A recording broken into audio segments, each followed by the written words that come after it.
নমস্কার দর্শক বন্ধুরা, ধর্মকথার আরও একটি ভিডিওতে জানাই আপনাদের সুস্বাগতম। আশা করছি ঈশ্বরের কৃপায় আপনারা সকলে ভালো আছেন এবং সুস্থ রয়েছেন। বন্ধুরা, আজকের এই ভিডিওটিতে আলোচনা করব রামনবমীর সময়সূচি, আপনি ব্রত কতক্ষণ রাখবেন তার সময়সূচি এবং রামনবমীর ব্রত মাহাত্ম্য কথা। বন্ধুরা, রামনবমী হলো হিন্দু ধর্মের একটি গুরুত্বপূর্ণ ধর্মীয় উৎসব, যা ভগবান শ্রীরামের জন্মদিন হিসেবে উদযাপিত হয়। রামনবমীর দিনটি ভগবান রামকে সমর্পিত করা হয়। প্রত্যেক বছর চৈত্র মাসের শুক্লপক্ষের নবমী তিথিতে রামনবমী পালন করা হয়। পুরাণ মতে এই বিশেষ তিথিতেই জন্মগ্রহণ করেছিলেন শ্রীরামচন্দ্র। এই দিন প্রভু শ্রীরামচন্দ্রের বালক রূপ লীলার আরাধনা করা হয়। পুরাণ অনুযায়ী ভগবান রামচন্দ্রের জন্ম চৈত্র মাসের শুক্লপক্ষের নবমী তিথিতে। নবমী তিথিতে অভিজিৎ নক্ষত্রে দুপুর 12টার সামান্য পরে হয়েছিল।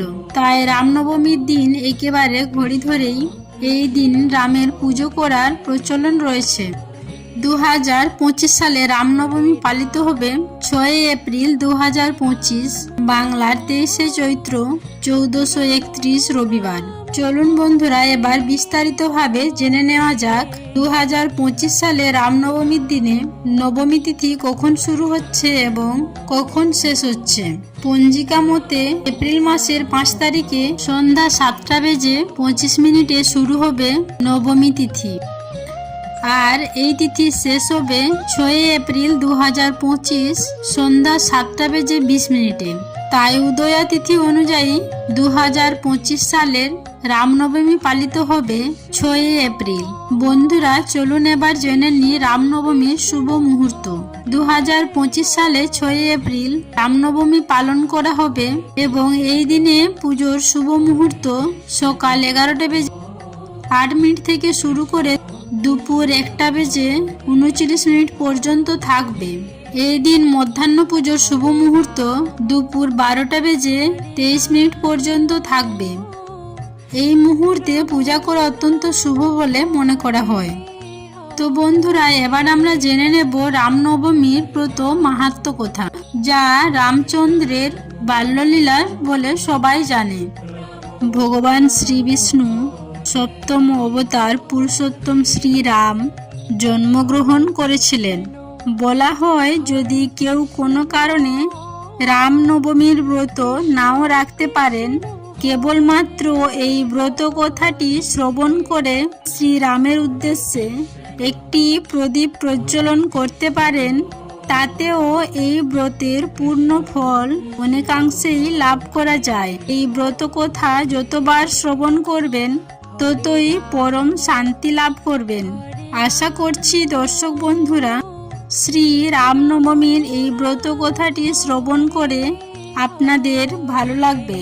শুরু করছি পুরুষোত্তম ভগবান শ্রী রামচন্দ্রের রামনবমীর ব্রত কথা। ওং নমো ভগবতে বাসুদেবায়। জয় শ্রীরাম।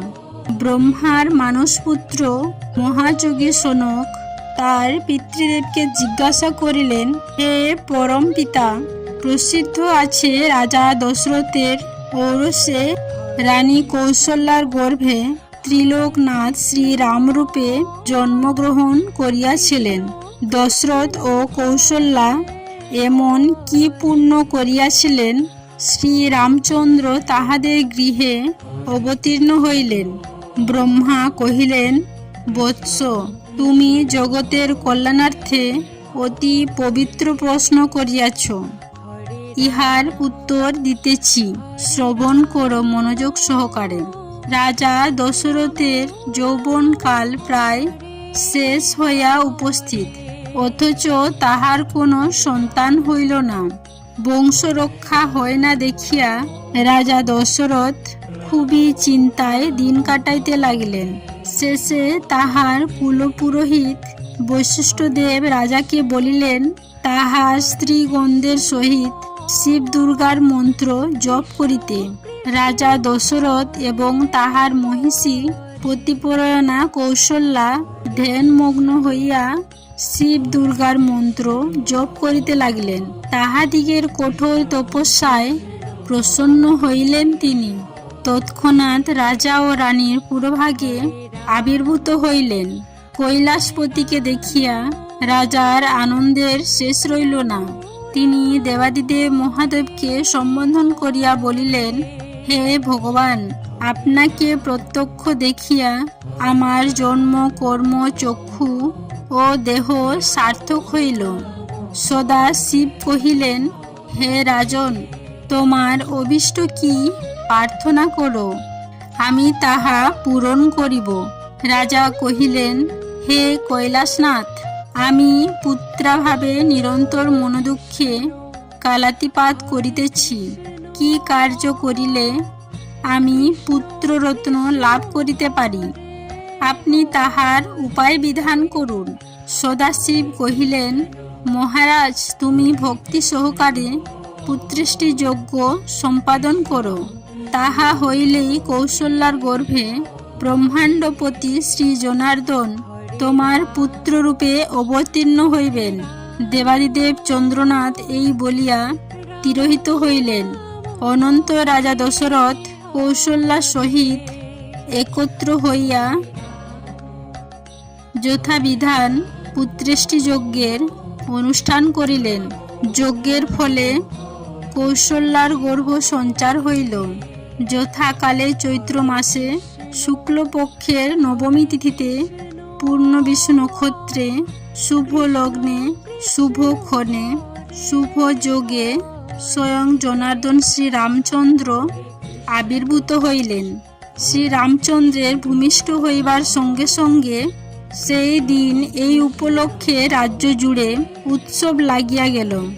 অতি পূর্ণদিন বলিয়া চৈত্র মাসের শুক্লপক্ষের নবমীর দিনটি রাম নবমী নামে কথিত হইল। এই মঙ্গলময় দিনে শ্রী রামচন্দ্রের উদ্দেশ্যে যে ব্যক্তি কোনো শুভকর্মের অনুষ্ঠান করেন, কোটি সূর্যগ্রহণ তাহাতে অধিক ফল লাভ হয়। যে ব্যক্তি এই দিবসে উপবাসে থাকিয়া রাত্রি জাগরণ ও পিতৃপুরুষগণের উদ্দেশ্যে তর্পণ করেন, অন্তিমে ব্রহ্মধামে তাহার চিরবাস লাভ হয়। যদি এই পূর্ণ তিথিতে নির্জনে বসিয়া দশমী তিথির আগমন পর্যন্ত ভক্তি সহকারে শ্রী রামচন্দ্রের উদ্দেশ্যে ইষ্ট মন্ত্র জপ করা যায়, তাহা দ্বারা পুরুষরণ ক্রিয়া সম্পাদিত হয়। এইরূপ জপের পর দশমীতে দুস্থ মানুষ বা ব্রাহ্মণ ভোজন করাইয়া দক্ষিণা প্রদান করা কর্তব্য। এই প্রকারে রামনবমী ব্রত সম্পন্ন করিলে রঘুকুলতিলক শ্রী রামচন্দ্র প্রসন্ন হইয়া ব্রতীর মনোবাঞ্ছা পূরণ করেন।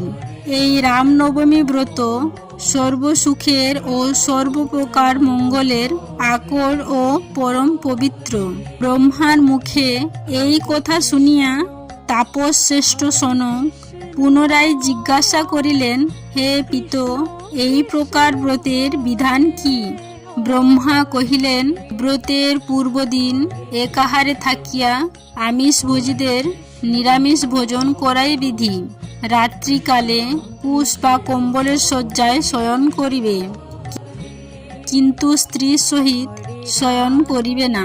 প্রাতকালে গাত্রস্থান পূর্বক নিত্যক্রিয়া সমাপনান্তে পবিত্র হইয়া যথাবিধি সংকল্প করিবে। তৎপরে ঘটপথে শালগ্রাম শিলায় বা প্রতিমাতে শ্রী রামচন্দ্রের পূজা করিবে। প্রথমত কৌশল্যার ও তৎপরে দশরথের অর্চনা করিতে হয়। তদন্তর পরিবারবর্গের পূজা করিয়া নবগ্রহ, দিকপাল ও অস্ত্রসমূহ অর্চনা করিবে। মধ্যাহ্নকালে শ্রী রামচন্দ্রের আবির্ভাব স্মরণ করিয়া তারপর শ্রীরামচন্দ্রের পূজা করিয়া 3টি পুষ্পাঞ্জলি দ্বারা পূজা সম্পন্ন করি। রাত্রি জাগরণ করিতে হয়। পরদিন প্রভাতে স্নানান্তে যথাবিধি ভক্তি সহকারে শ্রী রামচন্দ্রের পূজা সমাপনান্তে দুস্থ মানুষ বা ব্রাহ্মণকে ভোজন করাইবে এবং দক্ষিণা দিয়া তাহাদিগকে সন্তোষ সাধন করিবে, তারপরে নিজে পালন করিবে। যে ব্যক্তি এই রামনবমীর ব্রত কথা শ্রবণ করেন বা পাঠ করেন, সে ইহধামে পুত্রাদি সহ অতুল সুখ সম্ভব করিয়া দেহবসানে ব্রহ্মধামে গমন করিয়া থাকেন। ভক্তি সহকারে ইহা শ্রবণ করিলে রোগীর দুঃখ দূর হয়, বন্ধা নারীর পুত্র লাভ করে। ইহার প্রসাদে নির্ধনের ধন লাভ হয় এবং ভয়ার্ত ব্যক্তির ভয় হইতে পরিমুক্ত হইবে। এই ব্রতের অনুষ্ঠান করিলে যেরূপ পুণ্য সঞ্চয় হইয়া থাকে, নানাবিধ যজ্ঞ, কঠোর তপস্যা ও সর্বতীর্থে ভ্রমণ দ্বারাও তাদৃশ পুণ্য লাভের সম্ভাবনা নাই। হে বৎস, তোমার প্রতি স্নেহ হেতু এই পূজ্য শ্রীরামচন্দ্রের রামনবমীর মাহাত্ম্য কীর্তন করিলাম। সাধারণের নিকট তুমি কদাচ এই ব্রতের বিষয়ে প্রকাশ করো না। যে ব্যক্তি প্রকৃত ভক্ত, হরিহরে ভেদ জ্ঞান নেই, তাদৃশ শিষ্যের নিকটে ইহা প্রকাশ করিও। আশা করছি দর্শক বন্ধুরা, ভিডিওটি আপনাদের ভালো লেগেছে। যদি ভালো লেগে থাকে অবশ্যই একটি লাইক করবেন এবং কমেন্টে আমাকে জয় শ্রীরাম লিখে যাবেন। সবাই ভালো থাকবেন, সুস্থ থাকবেন এই কামনা করে আজকের ভিডিওটি আমি এখানেই সমাপ্ত করিলাম। নমস্কার, ধন্যবাদ। ঈশ্বর আপনাদের মঙ্গল করুক।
Krishna, Krishna, Hare